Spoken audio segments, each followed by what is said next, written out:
एक बहुत बड़ी गलती करते हैं, वो लक्ष्मी जी की आरती करते हैं, जबकि दीपावली पे लक्ष्मी जी की आरती नहीं करनी चाहिए, क्योंकि लक्ष्मी जी को भी लगता है अब आरती हो गया, मेरा काम हो गया, मैं चलूँ यहाँ से। कुंवारी कन्या को कौन से मंत्र का उच्चारण करना चाहिए करवा चौथ के दिन ताकि उन्हें भगवान शिव के जैसे पति की प्राप्ति हो? ओम गौरी शंकराय नमः। धनतेरस का नाम सुनते ही हम लोगों को एकदम लगने लगता है ना कि धन, सोना, चांदी, बर्तन, जवाहरात खरीदने हैं, लेकिन मैं अनु जी इससे पूर्णतः सहमत नहीं हूँ। दीपावली पर कौन से मंत्र का हमें उच्चारण करना चाहिए ताकि माँ लक्ष्मी की कृपा हमेशा हमारे घर के ऊपर बनी रहे? यमराज जी एक बार यमुना मैया के घर गए तो यमुना मैया ने उनको तिलक किया, उनकी आरती की और उनको भोजन कराया। तब से हम भाई दूज मनाते हैं।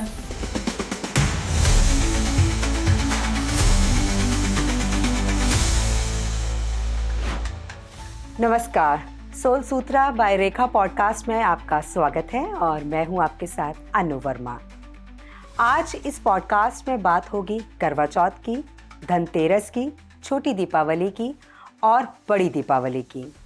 आज हम आपको बताएंगे कि इन दिनों आपको किन किन चीज़ों का खास ध्यान रखना है और जो भी अगर इस समय आपके जीवन में कोई परेशानी है, कोई मुश्किल है, तो आप कैसे उस परेशानी से, उस मुश्किल से बाहर निकल सकते हैं। रेखा जी हमें कुछ ऐसी बातें बताती हैं जिन्हें अगर हम सही मायने में अपने जीवन में अपना लेते हैं तो हम अपने जीवन को बदल सकते हैं। तो चलिए मिलते हैं रेखा जी से। रेखा जी नमस्कार। नमस्ते अनु जी, थैंक यू, आपका बहुत बहुत शुक्रिया अनु जी। रेखा जी आज सबसे पहले हम बात करेंगे करवा चौथ की। हम सभी जानते हैं कि जब करवा चौथ का नाम आता है तो जो महिलाएं होती हैं उनको बस ये होता है सजना है, संवरना है और बहुत सुंदर दिखना है, लेकिन ज़रूर करवा चौथ के पीछे भी कोई कथा रही होगी, तो वो कथा हम आपसे जानना चाहेंगे। कहा जाता है शास्त्रों में ये व्रत माता पार्वती ने शिव को पाने के लिए, अपने आराध्य पति शिव को पाने के लिए ये व्रत रखा था और तपस्या की थी। तब से इस व्रत की परंपरा चली आ रही है। तो ये व्रत कहते हैं कि उन सभी लोगों को करना चाहिए जो शादीशुदा स्त्रियां हैं, उनको तो डेफिनेटली करना ही चाहिए और हम लोग करते भी हैं अपने पति की दीर्घायु के लिए। लेकिन आप इस व्रत को जो कन्याएं जिनकी शादी नहीं हुई है, जो बहुत लंबे समय से ट्राई कर रही हैं कि उनकी शादी हो जाए और उनको बहुत अच्छे वर नहीं मिल रहे हैं, तो आप वो कन्याएं भी इस व्रत को रख सकती हैं अच्छे वर की प्राप्ति के लिए। और मैं इसमें ये भी कहूंगी कि इसमें माता गौरी और शिव की पूजा करनी चाहिए आपको, और माता गौरी और शिव से प्रार्थना करनी चाहिए एक अच्छे वर की प्राप्ति के लिए। जैसे जो शादीशुदा स्त्रियां होती हैं वो तो चंद्रमा को देख के व्रत खोलती हैं, है ना, लेकिन जो जो लड़कियां हैं, जो कन्याएं हैं, जो उन लोगों को स्टार्स को देख के व्रत खोलना चाहिए और इस मंत्र का जाप करना चाहिए, ओम गौरी शंकराय नमः, और माता पार्वती से अपनी अच्छे वर की प्राप्ति के लिए हमें पूजा करनी चाहिए। और इस दिन औरतों को बोला जाता है ना कि आप सुहाग का सामान माता पार्वती को चढ़ाइए, जैसे चूड़ियां हो गई, बिंदी हो गए, बिछिए हो गए और सिंदूर हो गए, पूरे 16 श्रृंगार का सामान माता पार्वती को अर्पित करें और माता पार्वती से अपनी पति की दीर्घायु की के लिए पूजा करें।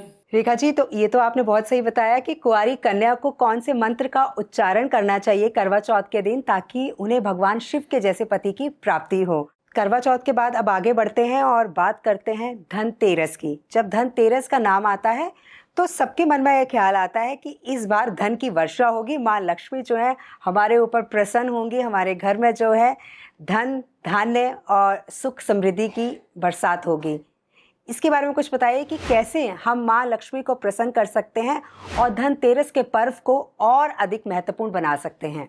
हाँ, एकदम आपने सही बोला। धनतेरस का नाम सुनते ही हम लोगों को एकदम लगने लगता है ना कि धन, सोना, चांदी, बर्तन, जवाहरात खरीदने हैं, लेकिन मैं अनु जी इससे पूर्णतः सहमत नहीं हूँ। मैं लोगों को बोलना चाहूंगी कि जो लोग स्वस्थ हैं, निरोगी हैं, मुझे लगता है कि वो ही सबसे बड़े धनवान होते हैं, जिनके पास हेल्थ है ना। वो ही सबसे बड़े धनवान है। तो मैं लोगों को, अपनी ऑडियंस को बताना चाहूंगी कि इस दिन आप लक्ष्मी की पूजा तो करें ही, शाम को जो आप करते हैं, जो परंपरा चली आ रही है, लेकिन इस दिन आप सुबह धन्वंतरी देवता की पूजा आपको करनी चाहिए, अपने घर में हवन करना चाहिए। मैं इसके रिचुअल्स आपको बताती हूँ। आप क्या करिए, जब धनतेरस के दिन आप एक थोड़ा सा गंगा जल लीजिए और गंगा जल में गुलाब का इत्र आपको मिलाना चाहिए अपने घर को शुद्ध करने के लिए। तो वो आपको शुरू करना चाहिए अपने घर की चौखट से। आप वहां से अपने घर में छिड़काव करिए, अपने घर के कोने कोने में छिड़काव करिए, अपने सभी घर के लोगों पे छिड़काव करके उनको शुद्ध करिए। और शुद्ध करके धन्वंतरी देवता की आप मॉर्निंग में पूजा करिए अपने घर में, और उनका हवन करिए, धन्वंतरी देवता का हवन करिए, और अपनी सेहत के लिए उनसे प्रार्थना करिए कि आप एक स्वस्थ और निरोगी बने रहें। इसमें मैं बताना चाहूंगी कि आप हर्ब्स का हवन करें। जैसे हम लोग जर्नली करते हैं कि हवन सामग्री मिलती है मार्केट में, लेकिन आप वो हवन सामग्री लाके उसमें थोड़े से हर्ब्स मिलाइए जो आपके घर के एनवायरनमेंट को प्योरीफाई करता है। और बोलते हैं कि जब आप अपने घर में हवन करते हैं ना, आप अपने घर अपना ही कल्याण नहीं करते, आप जाने अनजाने में लाखों लोगों का आप कल्याण करते हैं। जो जितने लोगों को वो हवन का धुआं वायु में मिलके मिलता है और लोग सांस लेते हैं, उससे इतना ज्यादा लोगों को शुद्धता मिलती है और उनकी हेल्थ में बहुत बहुत अच्छा वो लोग फील करते हैं।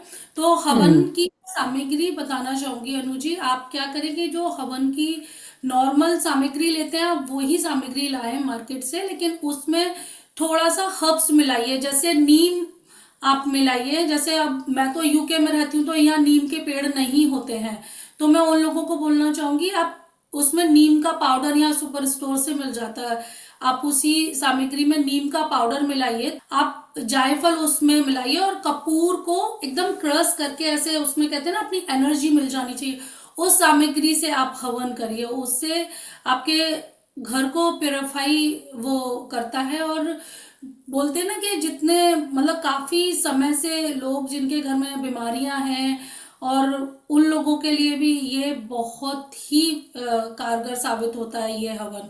तो मैं आप सभी लोगों को बोलूंगी कि आप हवन करिए और धन्वंतरी देवता की इस दिन पूजा करिए। इसमें मैं मंत्र आपको बताना चाहूंगी। ओम नमो भगवते वासुदेवाय धन्वंतरी नमो नमः। ये हम्म। लोगों को इस मंत्र का जाप करना चाहिए 21, 51 या 108 बार। 108 बार करेंगे तो सबसे अच्छा है। कहते हैं जितना चाहिए उतनी पूजा कर लो, जितना चाहिए उतने मंत्र पढ़ लो, है ना। तो चॉइस आपकी है, आपको कितना चाहिए, है ना, कितना हेल्थी और कितना निरोगी रहना है। और मैंने एक और इसमें चीज जोड़ी है। जिन लोगों के घर में ना लंबे समय से लोग बीमार हैं, उन लोगों को इस मंत्र का जाप करना चाहिए। ओम ह्रीम धन्वंतरी महामृत्युंजय नमो नमः। इससे आपके घर में लोग स्वस्थ होंगे और उनको इस चीज से बहुत ही ज्यादा देखने को मिलेगा। ये मंत्र बहुत ही ज्यादा आपकी हेल्थ के लिए अच्छा मंत्र है। आपको इसके साथ हवन करना चाहिए और फिर जी। शाम को लक्ष्मी जी की पूजा करनी चाहिए। और मैं इसमें बताऊंगी कि जिन लोगों को बहुत पैसा चाहिए, मैं ये तो नहीं बोलूंगी कि लोग बोलते हैं कि नेक्स्ट डे करोड़पति बन जाएंगे, वो तो नहीं होगा, वो तो, लेकिन ये है कि आपके रास्ते खुलेंगे, आपके धन आने के रास्ते खुलेंगे। जिन लोगों के पास जॉब नहीं है उन लोगों के जॉब के रास्ते खुलेंगे। एक दक्षिणावर्ती शंख आता है, आप उस दक्षिणावर्ती शंख लीजिए, या घर का मालिक भी इसको कर सकता है, या घर की आपकी लक्ष्मी, या 6 या 7 इंच का शंख होता है और ये आसानी से मिल जाता है कहीं से भी। लेकिन वो मेक श्योर करें कि दक्षिणावर्ती ही शंख होना चाहिए। उसको धनतेरस के दिन उसमें चावल भरें और चावल देखें कि टूटे ना हो, चावल साबुत होने चाहिए। थोड़े से चावल भरें और थोड़ी सी पीली सरसों भरें, और पीली सरसों में एक चांदी का सिक्का डाल के उसको अपने मंदिर में विराजमान कर दें धनतेरस के दिन, पीले कपड़े से ढक के। फिर धनतेरस से लेके भाई दूज तक पूजा होती है 5 दिन की ना, उसको रखें। और दिवाली की पूजा के बाद उस शंख को आप उसी पीले कपड़े में लपेट के अपनी तिजोरी में रखें। फिर आप 1 साल के बाद मुझे कमेंट में बताइए कैसा आपके जिंदगी के रास्ते खुले। इतना ज्यादा ये सभी जो चीजें मैं खुद भी करती हूँ अपने अपने घर में। हवन भी करती हूँ, दक्षिणावर्ती शंख की हर साल दिवाली पे हम पूजा करते हैं, धनतेरस पे इसको विराजमान करते हैं, और इससे बहुत ही अच्छे लाभ आपको मिलते हैं। ये तो आपने बहुत अच्छी रेमेडीज बताई है, क्योंकि बहुत से लोग ऐसे हैं जिनकी सेहत जो है वो सही नहीं रहती है, और इस वजह से जो है घर में जो है हमेशा ही एक अजीब सा माहौल रहता है। तो आपने बताया है कि क्या क्या इन लोगों को करना चाहिए। रेखा जी, जो आपने स्टार्टिंग में एक बात कही थी कि गंगा जल और गुलाब का इत्र जो है आपको धनतेरस वाले दिन अपने घर में उसका छिड़काव करना चाहिए, तो क्या ये हमें सिर्फ धनतेरस वाले दिन ही करना चाहिए, या इसे हम हर रोज कर सकते हैं ताकि हमारे घर में एक खुशहाल माहौल हमेशा रहे? हाँ अनु जी, आप हर रोज भी कर सकते हैं, लेकिन आज की दुनिया में इतना लोगों के पास टाइम नहीं है। तो मैं बोलना चाहूंगी कि आप शुक्रवार आप इसका छिड़काव कर सकते हैं, लेकिन अभी धनतेरस से लेके भाई दूज तक तो रोज ही करें। लक्ष्मी के अच्छा। आगमन के दिन है ना। तो आप इसका हर दिन अपने चौखट से, लेकिन चौखट से ही शुरू करना है, क्योंकि लक्ष्मी जी वहीं से ही आती हैं, है ना। तो इसलिए आपको हर दिन इसको करना चाहिए, छोटी दिवाली पे, बड़ी दिवाली पे, गोवर्धन पूजा पे, भाई दूज पे, हर दिन इसका छिड़काव करिए। रेखा जी, ये तो बहुत ही महत्वपूर्ण जानकारी आपने हमें दी है। तो चलिए अब आगे बढ़ते हैं और बात करते हैं छोटी दीपावली की। छोटी दीपावली पर हमें किन किन चीज़ों का खास ध्यान रखना चाहिए, और कौन से मंत्र का हमें उच्चारण करना चाहिए ताकि माँ लक्ष्मी की कृपा हमेशा हमारे घर के ऊपर बनी रहे? छोटी दिवाली के बारे में मैं पहले एक छोटी सी कहानी सुनाना चाहूंगी कि क्यों हम छोटी दिवाली क्यों बनाते हैं, है ना। छोटी दिवाली हम बनाते हैं, भगवान कृष्ण ने 16,000 कन्याओं को उस दिन एक असुर से बचाया था। जो असुर नरक चौदस के नाम से, नरक चौदसा के नाम से वो असुर ने उन कन्याओं को किडनैप किया था। तो भगवान कृष्ण उस दिन उन्होंने बचाया और उनको अपना नाम दिया था। आपने सुना भी होगा कि भगवान कृष्ण की 16,000 पत्नियां हैं। तो वो यही कहानी है। वो वहां से, क्योंकि एक असुर ने उनको पकड़ा और फिर पकड़ के रखा, तो ऑफकोर्स स्त्रियों को मतलब लोग नहीं फिर एक्सेप्ट करते हैं। तो भगवान कृष्ण ने कहा ये आज से मेरी ही पत्नियां हैं, और उन्होंने उनको अपना नाम दिया। तो वहां से एक इसकी ये कहानी है। तो उसकी भगवान कृष्ण की कहते हैं ना कि जीत के लिए भी हम छोटी दिवाली मनाते हैं। और छोटी दिवाली के दिन आपको शाम को लक्ष्मी पूजा करनी चाहिए, और लक्ष्मी पूजा के साथ साथ यम का दीपक लगाया जाता है। इस दिन कहते हैं कि यमराज का दीपक लगाना चाहिए, और जो आटे का बनता है, और 4 मुख वाले दीपक को आप अपने घर की चौखट पे लगाएं, और अपने घर के सभी लोगों की दीर्घायु के लिए पूजा करनी चाहिए। और इस दिन लक्ष्मी पूजन के लिए श्री सुक्तम का पाठ करना चाहिए। श्री सुक्तम का पाठ बहुत ही अच्छा होता है लक्ष्मी की प्राप्ति के लिए। तो अब हम बात करते हैं बड़ी दीपावली की और भैया दूज की, लेकिन पहले बात करेंगे बड़ी दीपावली की, और जानेंगे कि इस दिन हमें किस तरह से पूजा करनी चाहिए और कौन से मंत्र का हमें उच्चारण करना चाहिए। अपने ऑडियंस को बताना चाहूंगी कि कितने एक त्योहार है, लेकिन एक इस फेस्टिवल के कितने ज्यादा सिग्निफिकेंट है ये, और हर धर्म में कुछ ना कुछ इसका सिग्निफिकेंट है।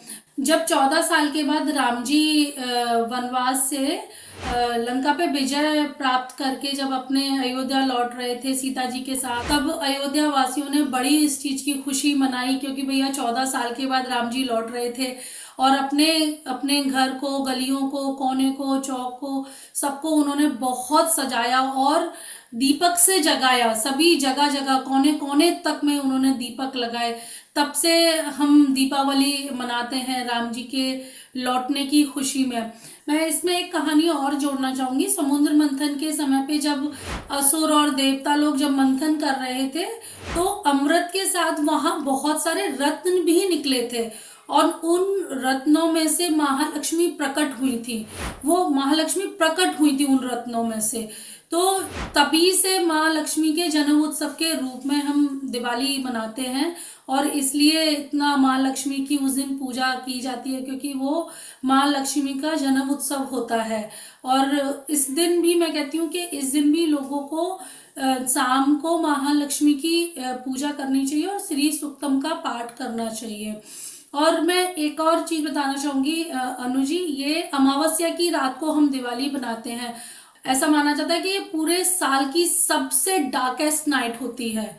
इस दिन माँ काली की भी पूजा की जाती है। आप बंगाल में, असम में इसमें महाकाली की पूजा लोग करते हैं, और महाकाली के पूजा के दिवस में भी के रूप में ये बनाया जाता है। और कहते हैं ना कि माँ काली की शक्ति ही है जो अंधकार में प्रकाश बिखेरती है।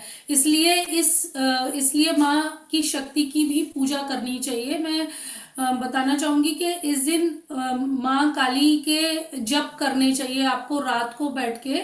और दिवाली की रात बहुत ही ऑस्पिशियस नाइट होती है। जैसे हम बोलते हैं ना कि आपने एक माला का जप किया तो आपको एक माला का ही फल मिलता है ना। लेकिन जब आप दिवाली की रात को बैठ के पूजा करते हैं तो आपको एक माला करने का हजारों मालाओं का आपको फल मिलता है। और ये रात बहुत ही ऑस्पिशियस नाइट होती है। कितने लोग हैं सिद्धि प्राप्त करने के लिए भी पूरे रात को पूजा करते हैं।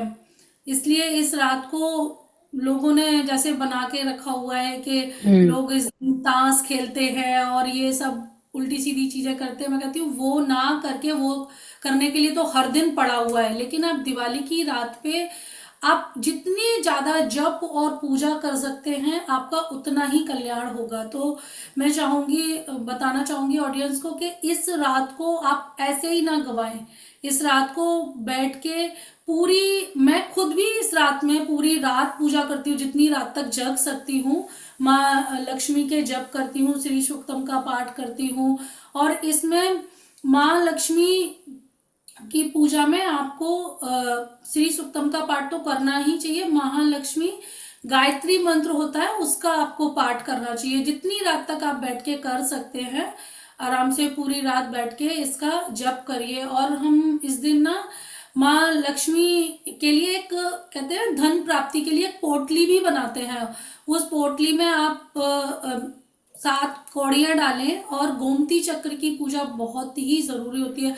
माँ लक्ष्मी को गोमती चक्र बहुत ही पसंद है, तो उस दिन माँ लक्ष्मी को आप गोमती चक्र चढ़ाएं। पीली वाली कौड़ी आती है, पीली वाली कौड़ी चढ़ाएं। और हल्दी की गांठ चढ़ाएं, हल्दी की गांठ और थोड़े से चावल। और माँ लक्ष्मी के चरण भी मिलते हैं, माँ लक्ष्मी के चरण माँ को चढ़ाएं। और दूसरे दिन आप उसकी एक लाल कपड़े में पोटली बनाएं, और वो पोटली फिर आप अपनी तिजोरी में रखिए। वो धन प्राप्ति के लिए बहुत ही अच्छी होती है पोटली। आपने कहा कि ये जो अमावस्या का दिन होता है, इस दिन जो है आपको रात को जो है माँ की तपस्या करनी चाहिए, आराधना करनी चाहिए, आप और अधिक शक्तियाँ हासिल कर सकते हैं। लेकिन हम सुनते हैं कि इस समय, ये जो रात्रि का समय होता है, इसमें जो काली शक्तियाँ होती हैं जिसे कहा जाता है, वो बहुत ज़्यादा जागृत होती हैं। तो इसमें कई बार ऐसा भी होता है कि कुछ लोग जो है एक दूसरे के लिए ये बुरा भी करते हैं। तो क्या जो व्यक्ति दूसरे व्यक्ति के लिए बुरा करता है, तो जो बुरा कर रहा है उसके ऊपर तो ज़्यादा इफेक्ट होती होंगी ना ये शक्तियाँ? इसीलिए बोलते हैं ना अनु जी, उन सब से हमको बचने के लिए माँ काली की पूजा करनी चाहिए। माँ काली सब पे पार लगा देती है। आप जब आपका ऑरा इतना स्ट्रांग होगा और आप अपने घर को प्रोटेक्ट कर लेंगे हवन से, माँ काली के जब से कोई कुछ कर ही नहीं सकता, कुछ होगा ही नहीं। करने वालों को करने दो, आप उनको नहीं रोक सकते।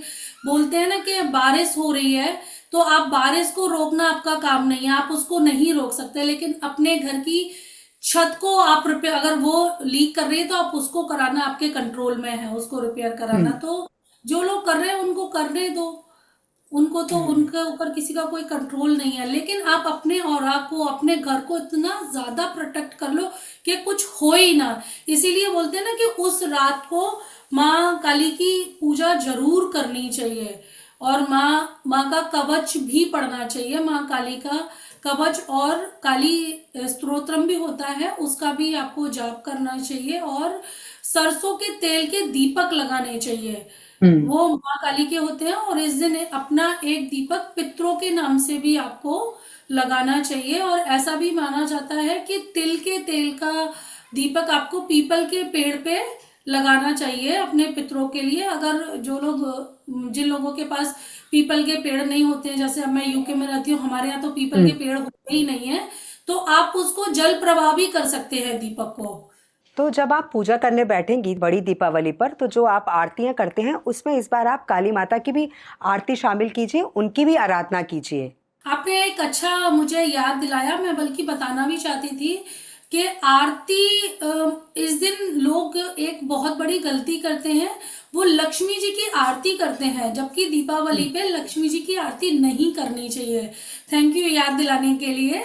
मैं इस चीज को मेंशन करना चाहती थी, क्योंकि क्या होता है ना कि बोलते हैं कि लक्ष्मी जी चलायमान होती है, और हम जैसे माना भी जाता है ना, जैसे आप घर में कोई हवन पूजा भी कर रहे हैं, हम्म। आप कोई उत्सव आपने बनाया, जैसे ही आरती होती है और आप खाना खा के, आपके घर कोई गेस्ट भी आते हैं, जैसे ही आरती होती है और खाना खा के वो चले जाते हैं, है ना। तो हम्म। ऐसे ही इसकी मान्यता है कि दीपावली के दिन लक्ष्मी पूजा करनी चाहिए, लेकिन लक्ष्मी जी की आरती नहीं करनी चाहिए, क्योंकि लक्ष्मी जी को भी लगता है अब आरती हो गया, मेरा काम हो गया, मैं चलूं यहाँ से। तो लक्ष्मी को स्टेबल करने के लिए आपको लक्ष्मी जी की आरती नहीं करनी चाहिए। आप गणेश जी की आरती करिए इस दिन, भगवान जगदीश की आरती करिए, ओम जगदीश हरे, लेकिन आप लक्ष्मी जी की आरती इस दिन नहीं करनी चाहिए। ये बहुत ही महत्वपूर्ण पॉइंट आपने याद दिलाया कि कभी जी। भी दीपावली पे लक्ष्मी जी की आरती नहीं हमें करनी चाहिए। और इस दिन हमें लक्ष्मी को बोलते हैं ना कि स्टेबल करने के लिए आपको व्रत हम्म। रखना चाहिए इस दिन। मैं खुद भी व्रत रखती हूँ, बल्कि पहले मेरे बाबा व्रत रखते थे, और तब से मुझे पता चला कि दिवाली के दिन व्रत भी रखा जाता है। कहते हैं ना कि या तो अपने आपके घर की लक्ष्मी इस व्रत को रखे, या घर का मालिक इस व्रत को रखे, लेकिन घर में किसी ना किसी को जरूर ये व्रत रखना चाहिए। ये जो आपने व्रत बताया कि बड़ी दीपावली पर व्रत जो है ज़रूर रखना चाहिए घर की लक्ष्मी को या फिर घर के मालिक को, तो ये व्रत जो है फिर आप शाम को खोल सकते हैं पूजा के बाद।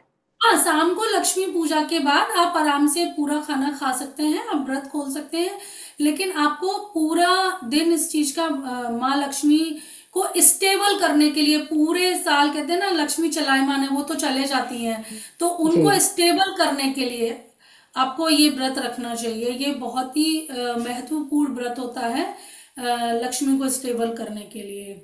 रेखा जी, पहली बार मैंने ये सुना है, आपने कहा कि लक्ष्मी जी की आरती नहीं करनी चाहिए, ये मैं पहली बार सुन रही हूँ। मुझे लगता है कि बहुत से ऐसे दर्शक होंगे मेरी तरह जो इस बात को पहली बार सुन रहे होंगे। रेखा जी, मैंने देखा है कि पहले हमारे समय में जब हम छोटे थे तो आरती होती थी तो हम सब लोग खुद गाते थे आरती को। अब नया ट्रेंड चल पड़ा है, हम देखते हैं कि लोग जो हैं या तो मोबाइल से लगा देंगे या कहीं कोई भी म्यूजिक सिस्टम पे ऑन कर देंगे और आरती चल रही है और बस बस वो हाथ जोड़ के खड़े हैं या फिर इधर उधर बात कर रहे हैं। इन दोनों में क्या अंतर है? क्या फल एक जैसा ही मिलेगा? नहीं, मैं तो बिलीव नहीं करती फोन पे, और जो भी इलेक्ट्रॉनिक सिस्टम पे वो आरती लगाते हैं। आपको आरती खुद ही गानी चाहिए, और अपनी आवाज में ही आरती गानी चाहिए, और उसका फल अलग होता है। ये तो लोगों ने मतलब बस चला दिए हैं चीजें, लेकिन इसमें वो फल आपको नहीं मिलते हैं जो फल आपको मिलने चाहिए। इसलिए देखते हो ना कि लोग करते ही जा रहे हैं, उनको कोई फल नहीं मिल रहा, क्योंकि लोग ना हम्म। डूइंग एनर्जी में चीजें कर रहे हैं, बस करने के लिए कर रहे हैं। मैं कहती हूँ हम्म। भले एक मंत्र पढ़ो, एक कोई पूजा करो, लेकिन दिल से करो, और उसको सिर्फ दिखाने के लिए या करने के लिए नहीं करो कि भैया हमने इतने मंत्र जाप कर लिए, इतनी पूजा कर ली। वो उसके लिए नहीं, थोड़ा सा भी करो, श्रद्धा से करो, दिल से करो, तो वो चीजें फलित होती हैं। पूजा हमेशा बोला जाता है कि बहुत शांति से आपको करनी चाहिए, मतलब इतने शोर शराबा, लक्ष्मी जी को इतना शोर शराबा नहीं पसंद था, इसलिए जितना आप शांति से, इसलिए बोला जाता है कि लक्ष्मी जी की आरती नहीं करनी चाहिए दीपावली के, स्पेशली दीपावली के दिन। रेखा जी, अब एक थोड़ा सा डाउट मेरा एक और क्लियर कीजिए। दीपावली के पर्व आते हैं तो इसमें कहा जाता है कि किसी से मीठा नहीं लेना चाहिए, मतलब किसी से कोई मीठे में कुछ आपके ऊपर कोई जादू टोना कर देगा, क्या सच में ऐसा होता है? होता है, होने को तो बहुत कुछ चीजें अनुजी होती हैं, क्योंकि ये जब समय दीपावली का समय आता है, अमावस्या का समय वैसे भी आता है, तो डार्क एनर्जी एकदम पावर में होती है इन दिनों।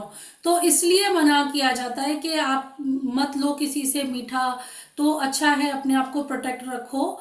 क्योंकि अमावस वैसे भी, जर्नल भी मैं कहती हूँ कि जब अमावस के दिन आए तो आप अवॉइड करो बहुत ज्यादा चौरायों पे जाना या लोगों के से मीठा लेना या देना। मैं तो देने पे भी बिलीव नहीं करती, सही बताऊं तो।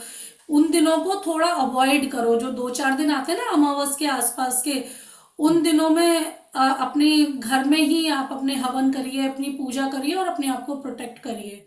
तो रेखा जी, दीपावली की तो आपने हमें बहुत अच्छी जानकारी दे दी। अब आगे बढ़ते हैं और बात करते हैं गोवर्धन पूजा की। गोवर्धन पूजा के बारे में आप हमारे दर्शकों को कुछ बताइए। गोवर्धन की मैं एक छोटी सी कहानी सुनाना चाहूंगी, वो बहुत बड़ी ही इंटरेस्टिंग है, मुझे खुद भी बहुत इंटरेस्टिंग लगती है। मैं बचपन से उस कहानी को सुनती चली आ रही हूँ, क्योंकि हमारे घर में गोवर्धन की पूजा बड़े जोरों शोरों से होती थी, तो इसलिए मैं वो कहानी आपके साथ शेयर करना चाहूंगी। वृंदावन में पहले लोग इंद्र भगवान की बहुत पूजा किया करते थे। तो भगवान कृष्ण ने वृंदावन वासियों को बोला कि आप इंद्रदेव की पूजा क्यों करते हैं। तो उन लोगों ने बोला कि हम इंद्रदेव की पूजा इसलिए करते हैं कि इंद्रदेव हमें बारिश देते हैं और बारिश से हमारी फसल वगैरह अच्छी होती है, जिससे हमारा लालन पोषण होता है। तो भगवान कृष्ण ने बोला ऐसा नहीं है, हमें बारिश तो प्रकृति देती है, उसी से ही हमारा लालन पोषण होता है। तो भैया इंद्रदेव को ये बात बहुत बुरी लगी, और इंद्रदेव ने इतनी ज्यादा भयंकर तूफान और बारिश लाई। तब भगवान कृष्ण ने एक अपनी छोटी सी उंगली पे पूरा गोवर्धन पर्वत को उठा लिया था, और गोवर्धन पर्वत को उठा के और उसके नीचे 7 दिन तक उन्होंने वृंदावन वासियों को सेफ रखा था और उनकी लुक आफ्टर की थी। भगवान कृष्ण ने सोचो एक छोटी सी उंगली के ऊपर पूरे गोवर्धन पर्वत के ऊपर उठा लिया था। तब से ये गोवर्धन की पूजा की जाती है, और इस दिन गाय के गोबर से गोवर्धन बनाए जाते हैं। सुबह कहते हैं ना कि इस पे दूध, इन पे दूध और मिश्री का भोग लगाना चाहिए। जैसे आप जानते हैं कि भगवान कृष्ण को मिश्री मक्खन कितना ज्यादा पसंद है।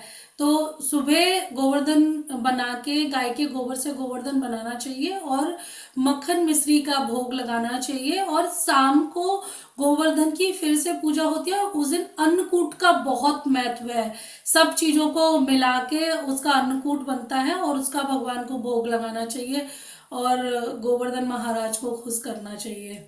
तो चलिए अब आगे बढ़ते हैं और बात करते हैं भैया दूज की भी। भैया दूज का भी बहुत सी महिलाओं को बहुत बेसब्री से इंतजार रहता है कि वो अपने भाई के घर जाएंगी या फिर उनका भाई उनके घर आएगा और वो अपने भाई को टीका लगाएंगी और अपने भाई की लंबी आयु की वो कामना करती हैं।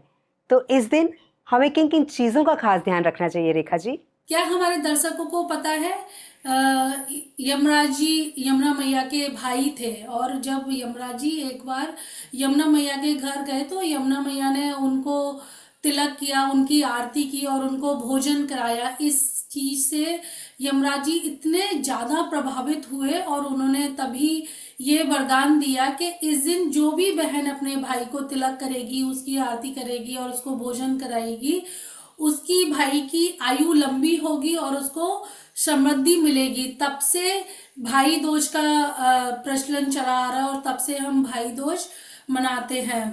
मथुरा में ऐसा भी माना जाता है कि जो लोग यमुना मैया में भाई बहन साथ में डुबकी लगाते हैं, उनके भाई की आयु लंबी होती है।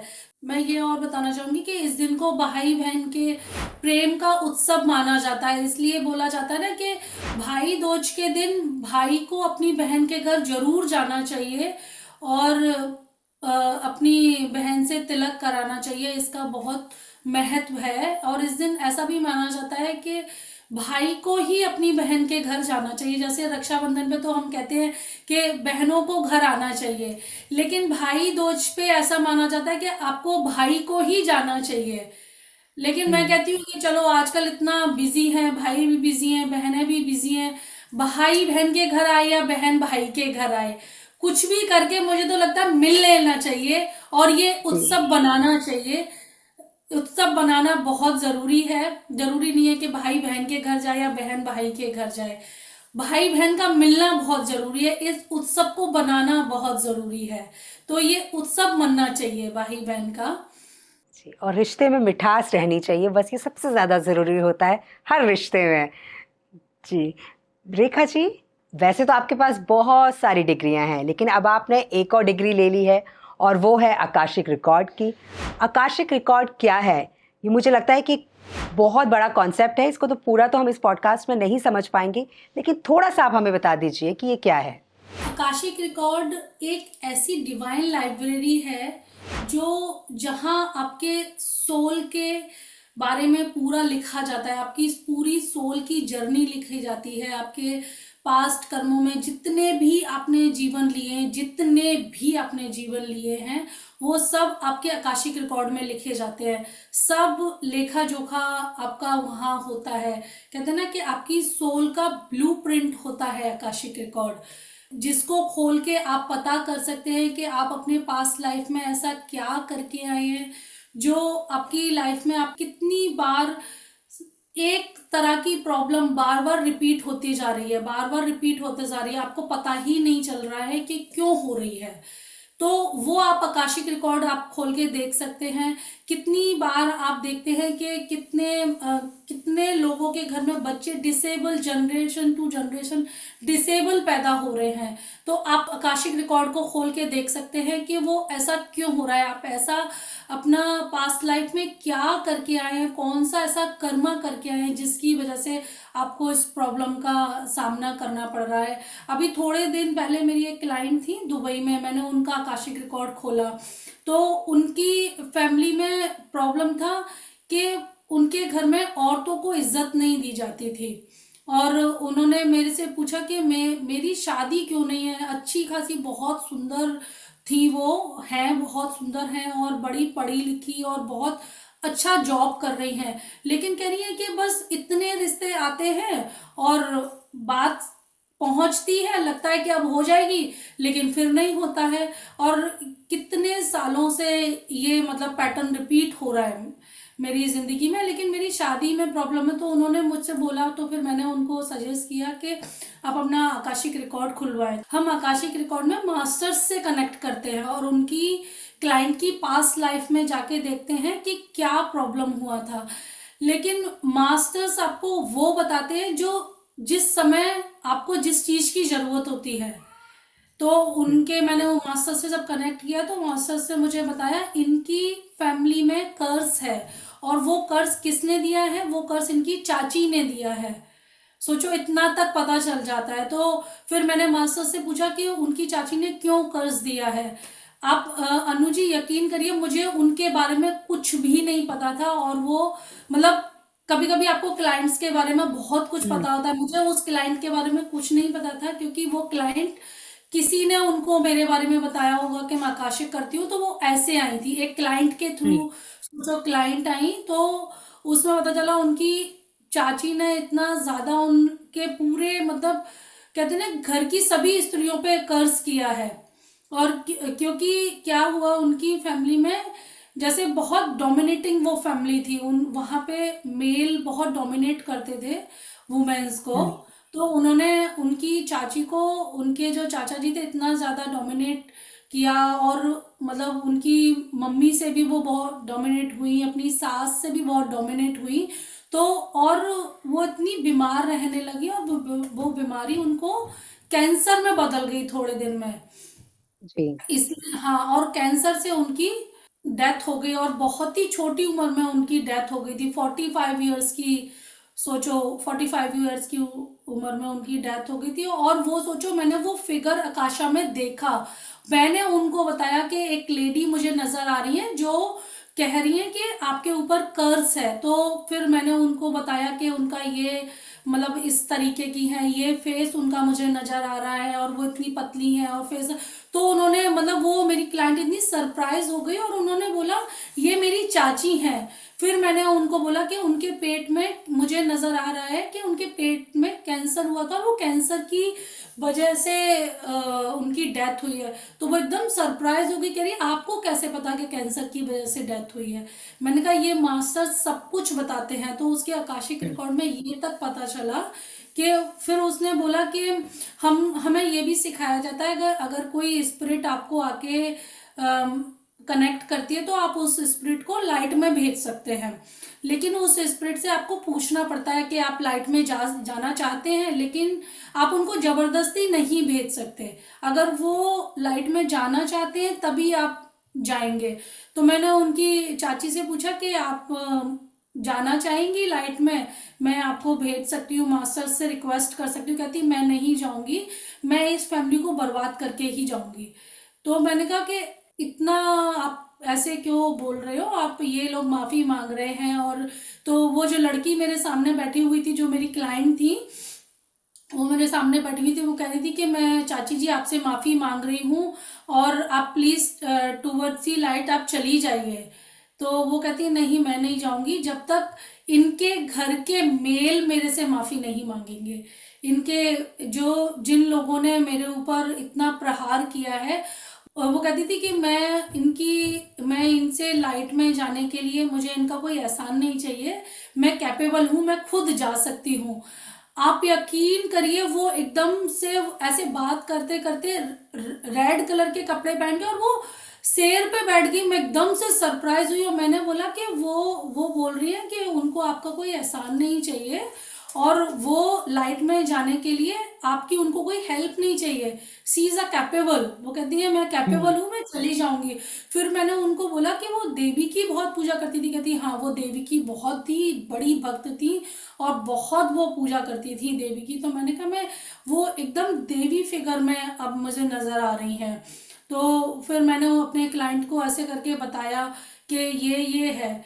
तो इस कहानी से मैं ये बताना चाहती हूँ अनु जी कि आपको ना क्लोजर्स मिलते हैं आकाशा से, जैसे उनको क्लोजर मिला कि उनकी चाची का कर्ज है, क्योंकि उस फैमिली में कोई भी जितनी भी स्त्रियां हैं ना वो खुश ही नहीं है। और जबकि बोलते हैं कोई कमी नहीं है और वो बहुत रिच फैमिली से बिलोंग करती हैं, लेकिन वहां पे स्त्रियों का सम्मान नहीं होता है, स्त्रियों को प्रेम नहीं मिलता है, इस वजह से वो इतना सफर कर रही है। तो फिर उन्होंने बोला कि फिर उन्होंने अपने घर के लोगों को ये बात बताई और फिर उनके जब भी पितृपक्ष आने वाला था, ये उसके बाद उस पहले की ही बात है, तब उन्होंने जी। उनको उनके घर के लोगों ने उनसे माफी मांगी और पूजा वगैरह की।